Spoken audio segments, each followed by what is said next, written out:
practice, and I still don't think I'm getting anywhere. Hey, you. Hello? Do you feel like you're practicing but you're not getting any better?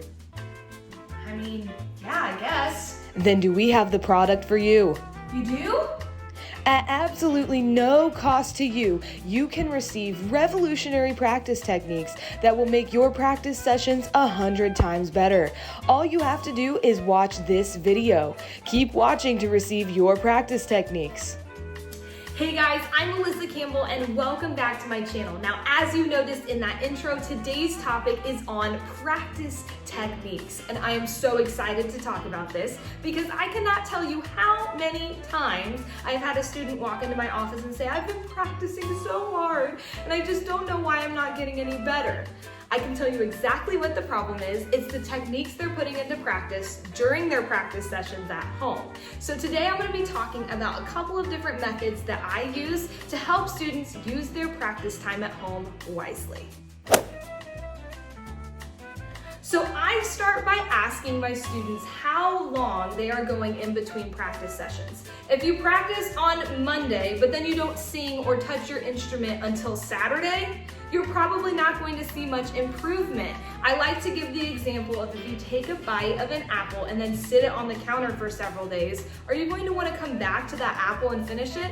Probably not. It's going to be all brown and mushy and nasty. It's the same way with our music knowledge. If we practice on Monday, but then we just sit that knowledge off to the side and don't touch it again until Saturday, it's going to be pretty dusty or gross by the time we get back. So it's going to feel like we didn't really remember much from our Monday practice session.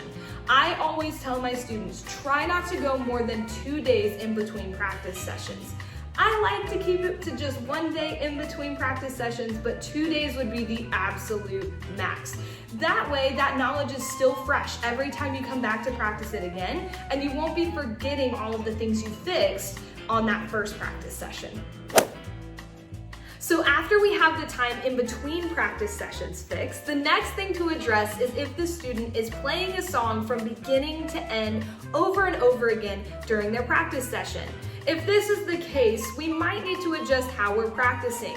I always tell my students to think about the pizza technique. If you had an entire large pizza, you wouldn't try to shove the whole thing into your mouth all at once. It would not work. It's the same way with learning music. If you try to take that whole song and shove it into your brain all at once, do you think your brain is going to remember those tiny details throughout the song when you come back to practice tomorrow? Probably not. So you want to take the song slice by slice. You want to break it down a little bit smaller so that way your brain has an easier chance to digest all of those tiny details in every single measure. So let's talk about how to break down a song during your practice sessions. All right, so let's run through a practice session. Like we said with the pizza technique, it's going to be way easier to learn a song if we break it down into smaller slices to make it more manageable. How do we put that into practice? The first thing I tell students to do is to use the rule of multiples of 2. So start by just taking 2 measures and seeing if you can get those nice and smooth before you add the next 2, and so on and so forth. So we're going to use the example of Bach's Prelude number 1 in C major, and I'm going to start with just the first 2 measures. I'm going to break it down even smaller and start with just one hand at a time. So we're going to start with just the right hand for the first 2 measures here.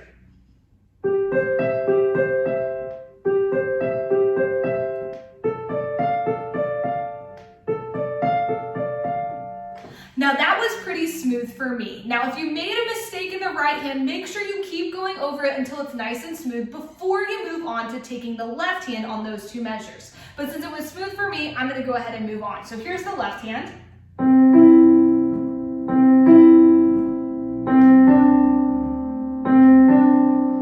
So that was pretty good too. Let's try to do both hands at the same time.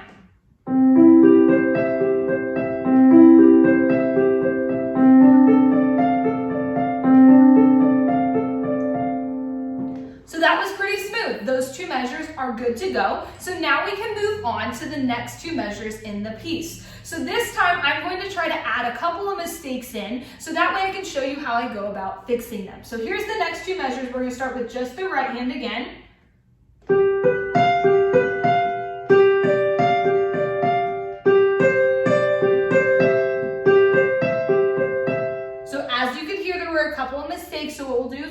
back and see if we can fix those.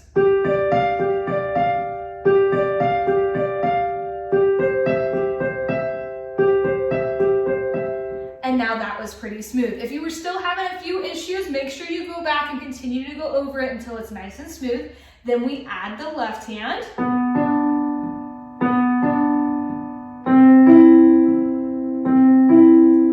And again, both hands together.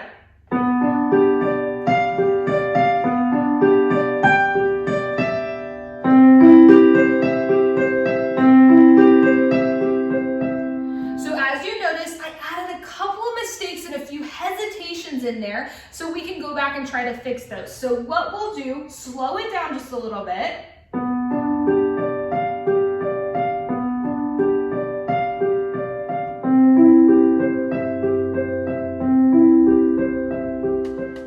So now we have 4 measures that are completely smooth and without mistakes. All we have to do now is continue this process, learning 2 measures and then adding them to what we already know.